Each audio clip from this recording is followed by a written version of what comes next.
ஓம் சாந்தி. 10/7/2026 வெள்ளிக்கிழமை. வாணி தரும் வசந்தம். இனிமையான குழந்தைகளே, குழந்தைகளாகிய உங்களின் பையை அழியாத ஞான ரத்தனங்களினால் நிரப்புவதற்கு தந்தை வந்திருக்கின்றார். இந்த ஒவ்வொரு ஞான ரத்தனமும் லட்சக்கணக்கான ரூபாய் மதிப்பாகும். பாபா உங்களுக்கு குப்தமான ஞான ரத்தனங்களை இப்போது தானமாக அளிக்கின்றார். இதை உலகத்தினர் அறியவில்லை. பிறகு குழந்தைகளாகி நீங்கள் இந்த ஞான ரத்தனங்களை தானம் செய்வதால் விஸ்வத்தின் ராஜ பதவியை அடைகிறீர்கள். இதுவும் குப்தமாக இருக்கின்றது. எவ்விதமான யுத்தமும் இல்லை, எந்தவித வெடிகுண்டும் இல்லை, எந்த செலவும் இல்லை. குப்தமாக உங்களுக்கு ராஜ பதவியை தானமாக அளிக்கின்றார். ஆகையால் தான் மறைமுகமான தானம் மிகவும் மகத்துவம் வாய்ந்தது. நிராகார உலகத்தில் வசிக்கக்கூடியவர் சாக்கார தேசத்தில் நடிப்பதற்காக வந்துள்ளார். ஏனென்றால் இது நாடகம் அல்லவா? தந்தை சிருஷ்டியை படைக்கின்றார் என்றால் பிரஜாபிதா பிரம்மா என்று கூறப்படுகின்றது.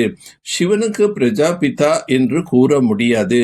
பிரஜைகள் பிறப்பு இறப்பில் வருகிறார்கள்.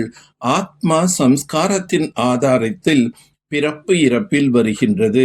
ராஜாக்களாக யார் மாறுகிறார்களோ அவர்கள் அதற்கு முந்தைய பிறவியில் தான புண்ணியங்களை செய்து ஒரு பிறவிக்காக ராஜா ஆகிறார்கள் என்று தந்தை புரிய வைக்கின்றார். பூஜைக்கு உரியவராக இருந்த நீங்களே பூஜாரியாக ஆகின்றீர்கள். அது அல்ப காலத்திற்கான சுகம் ஆகும். குழந்தைகளாகிய உங்களுக்கு சத்தியுகம், திரேதாயுகம், துவாபர யுகத்தில் சுகம் இருக்கின்றது. தமோ பிரதானம் ஆகும்போது சிறிது துக்கம் ஏற்படுகின்றது. இப்போது தமோ பிரதானமாக உலகம் இருக்கின்றது. நிச்சயமாக விநாசம் என்பது ஏற்படும். அனைத்துக்கும் ஏற்பாடுகள் நடந்து கொண்டிருக்கின்றது. அதுவும் நாடகத்தில் ஏற்கனவே நிச்சயிக்கப்பட்டிருக்கின்றது. பாபா குப்தமாக வருகிறார். குப்தமாகத்தான் உங்களுக்கு ஞானத்தை கொடுத்து கொண்டிருக்கின்றார். உலகத்தில் யாரும் அறியவில்லை. குப்தமாக நீங்கள் உலகத்தின் ராஜ்யத்தை அடைகிறீர்கள். அழியாத ஞான ரத்தனங்களினால் உங்கள் பையை நிரப்புகின்றார். சிவபாபா கள்ளம் கபடமற்றவர். பொக்கிஷத்தினால் எங்கள் பையை நிரப்புங்கள் என கூறுகிறார்கள். ஒவ்வொரு ரத்தனமும் லட்சக்கணக்கான ரூபாய் மதிப்பானது. பிறவி சக்கரம் என்ற ஏணிப்படியில் இறங்கிக் கொண்டே வந்துள்ளீர்கள். அனைவரும் ஏணியில் இறங்க வேண்டும். அப்போதுதான் அனைவரும் வீட்டுக்கு திரும்பி போக முடியும். ஆகவே இப்பொழுது ஆத்மாக்கள் அனைவரும் பிறப்பு இறப்பு சக்கரத்தில் சுழன்று தமோ பிரதான நிலை அடைந்து விட்டார்கள். மனிதர்கள் முற்றிலும் கார் இருளில் கும்பகர்ணன் உறக்கத்தில் தூங்கிக் கொண்டிருக்கின்றார்கள்.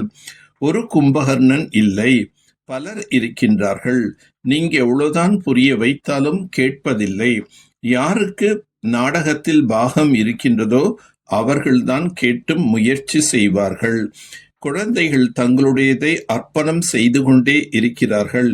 ஏனென்றால் இவை அனைத்தும் மண்ணோட மண்ணாக ஆகின்றது. எதுவும் இருக்காது என அறிகிறீர்கள். ஆகவே ஈஸ்வரிய சேவையில் ஈடுபடுத்தி அனைத்தையும் வெற்றிகரமாக ஆக்குங்கள்.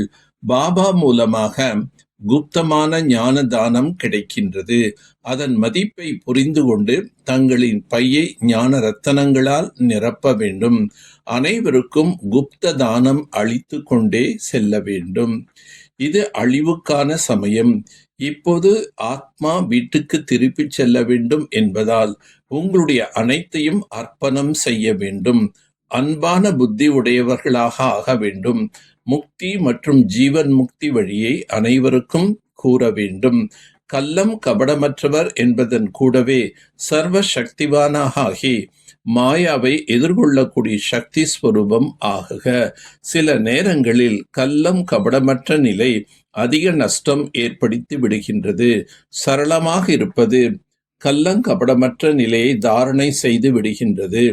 ஆனால் எதிர்கொள்ள முடியாத அளவுக்கு கள்ளம் கபடமற்றவர்களாக ஆகாதீர்கள். சரள நிலையின் கூடவே அனுசரிக்கும் மற்றும் பொறுத்து கொள்ளும் சக்தியும் தேவை.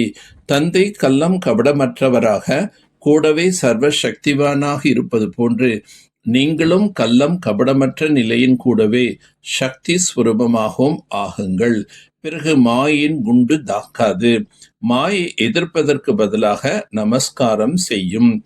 தனது உள்ளத்தின் நினைவுக்கான கொடி பறக்க வைத்தீர்களெனில் பிரத்யக்ஷதா என்ற கொடி பறக்க ஆரம்பித்துவிடும். இஷாரா, அவ்வக்த இஷாரா. ஜுவாலா ஸ்வரூபஸ்திதியில் இருந்து கொண்டு சக்திசாலி நினைவின் அனுபவம் செய்யுங்கள்.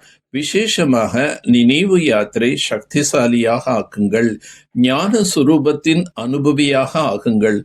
சிரேஷ்ட ஆத்மாக்களாகிய உங்களது சுப விருத்தி அல்லது நன்மைக்கான விருத்தி மற்றும் சக்திசாலியான சூழ்நிலை அலைந்து கொண்டிருக்கும், தடுமாறிக் கொண்டிருக்கும், கூக்குரலிட்டு கொண்டிருக்கும் அநேக ஆத்மாக்களுக்கு ஆனந்தம், அமைதி மற்றும் சக்தியின் அனுபவம் செய்விக்கும். நல்லது. ஓம் சாந்தி. ஓம் சாந்தி. ஓம் சாந்தி.